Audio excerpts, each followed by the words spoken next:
Saya Tung Desawaringin disebut oleh majalah marketing sebagai pembicara terbaik di Indonesia, motivator terheboh di Indonesia, juga pelatih sukses nomor 1 di Indonesia. Dan majalah SWA menyebut saya sebagai one of the most powerful people and idea in business di Indonesia. Pertanyaannya, siapa orang yang paling berpengaruh dalam kehidupan saya yang merubah dari biasa-biasa menjadi dahsyat luar biasa ini? Kalau boleh saya baktikan, 70% adalah satu orang yang namanya Anthony Robbins. Sejak saya baca bukunya Awaken the Giant Within di tahun 1995 rangkumannya, kemudian saya beli bukunya tahun 96, kemudian saya beli CD-nya di tahun 2000, kemudian saya ikut seminarnya di 2001 dan ikut semua seminarnya saya habiskan gitu ya. Yang terakhir seminar Business Mastery di Melbourne itu saya harus bayar 10.000 US hanya untuk 4 hari 3 malam saja. Dan apa yang saya pelajari dari semua yang paling penting dari Anthony Robbins, baik bukunya, seminarnya, ada 3 hal yang paling penting yang akan saya rangkumkan kali ini. Satu adalah tentang pain and pleasure. Itu yang saya pelajarin dari Anthony Robbins. Ternyata manusia hanya bergerak cari nikmat, menghindari sengsara. Kalau kita jadi master, tuan dari pain and pleasure ini, kita jadi master dalam kehidupan. Tapi kalau kita menjadi budak, hanya cari kenikmatan jangka pendek, tidak tahan kesengsaraan jangka pendek, lupa kenikmatan jangka panjang, lupa kesengsaraan jangka panjang yang bisa menerima kita jadi budak dari pain and pleasure, tentu saja kehidupan kita akan berantakan. Dan dari pain and pleasure, jurus yang pertama ini, banyak pelajaran yang kita bisa gunakan sebagai pemimpin, sebagai penjual, sebagai kepala rumah tangga, bagaimana menggerakkan diri kita, menggerakkan orang lain. Pain and pleasure ini adalah dahsyat luar biasa, sengsara and nikmat. Itu pelajaran yang pertama yang saya dapat dari Anthony Robbins.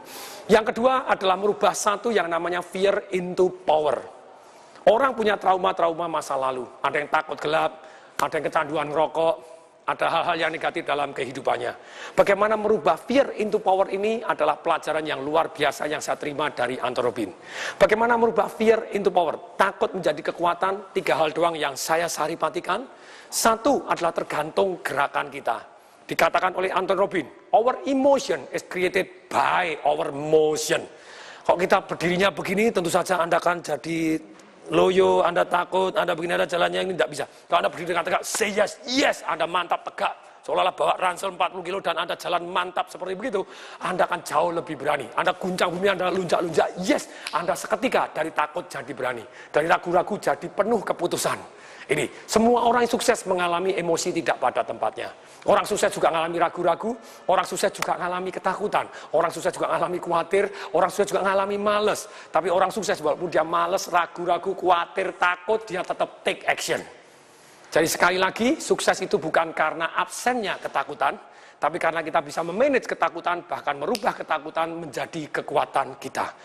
Inilah ilmu yang saya pelajari dari Anthony Robbins yang kedua, yang sangat bermanfaat. Nah, ada 3 cara tadi saya sebutkan. Rubah gerak dulu supaya Anda emosinya tepat. Yang kedua, rubah fokus dan keyakinan Anda.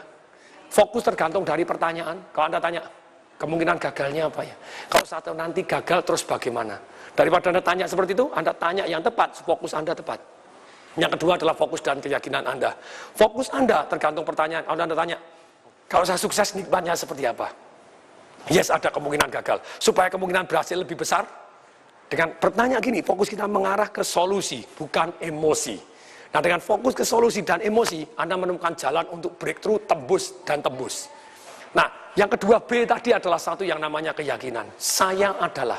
Keyakinan ada 2 macam. Satu adalah yang namanya aturan atau rule di dalam hati kita.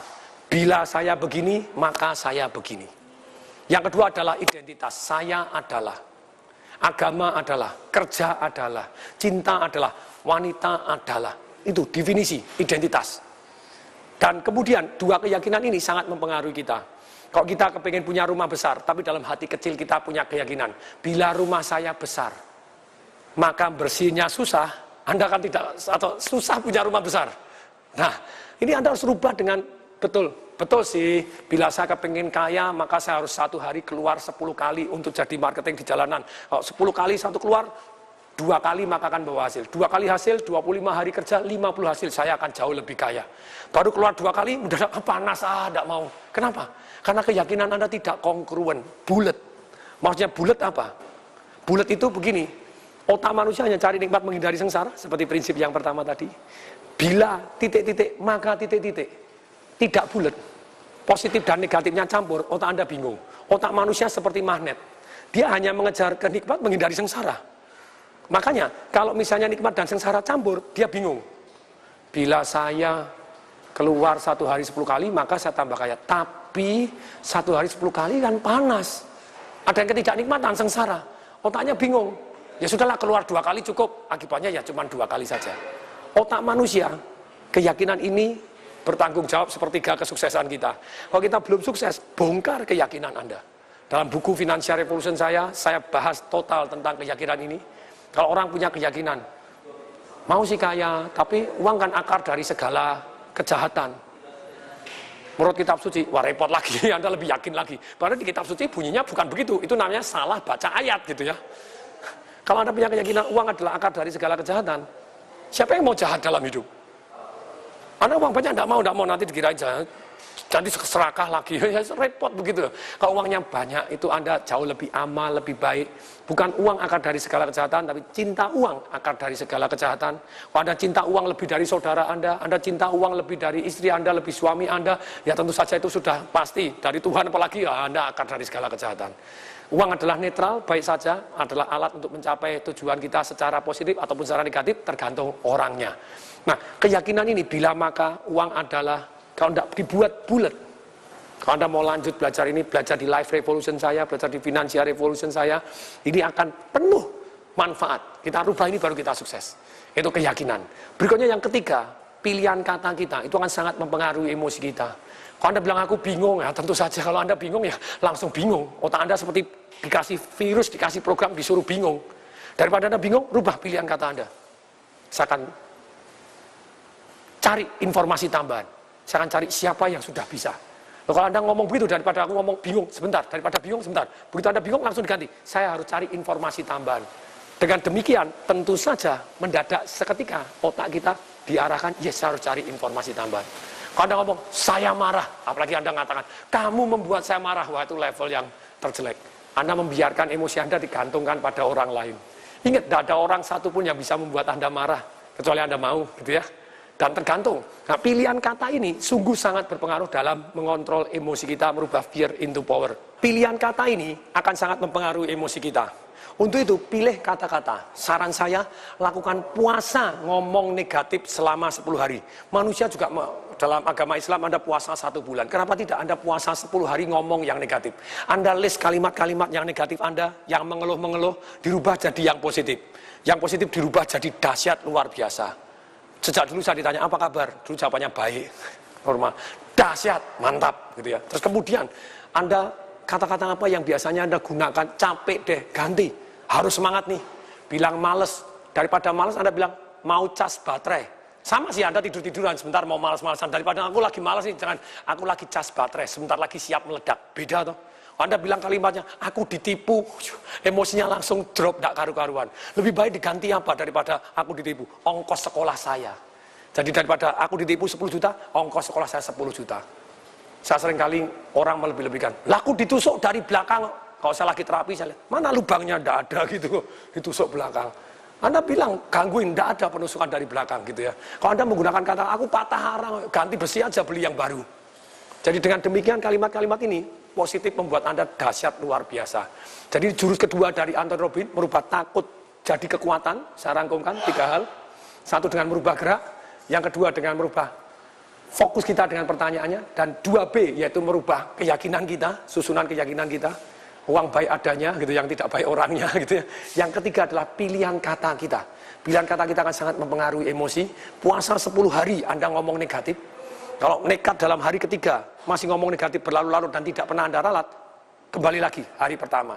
10 hari straight harus puasa ngomong negatif. Perhatikan perubahan terhadap nasib Anda. Perubahan kanan kiri Anda, betapa senangnya terhadap Anda yang baru, yang lahir baru, yang lebih positif. Ini yang jurus kedua yang saya belajar paling bagus. Setelah pain and pleasure, merubah fear into power. Yang ketiga adalah modeling. Itu yang saya belajar dari Anthony Robbins. Maksudnya apa modeling? Dia bilang sukses meninggalkan jejak. Satu cara untuk menjadi orang besar, bergaullah dengan orang yang besar. Sekali sukses bisa jadi beruntung semata. Kalau berkali-kali sukses, sudah pasti bukan beruntung. Dan berkali-kali sukses meninggalkan jejak. Kita kalau mau sukses, kerjasama, belajar dari orang-orang dengan orang-orang yang terbaik ini, tentu saja kemungkinan sukses kita jauh lebih besar. Nah, ilmu modeling, ilmu kalau bahasa kasarnya nyontek, kalau bahasa saya adalah ATM, amatin, tiru, dan modifikasi jauh lebih baik.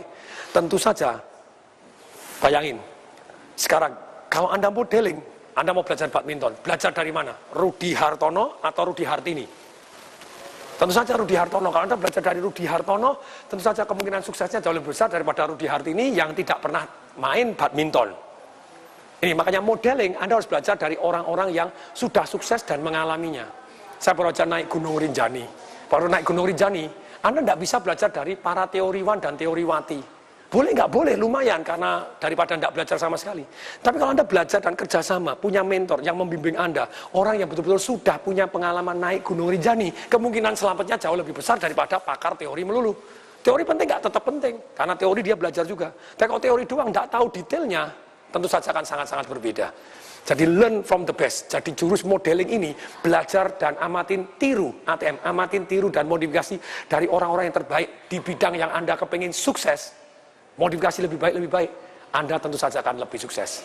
Ini hal ketiga yang saya sangat senang, bahwa ini belajar dari Anthony Robbins, dan ternyata betul-betul merubah hidup saya, bumi dan langit. Semoga bermanfaat. Saya Tung Desa Maringin mengucapkan salam dahsyat.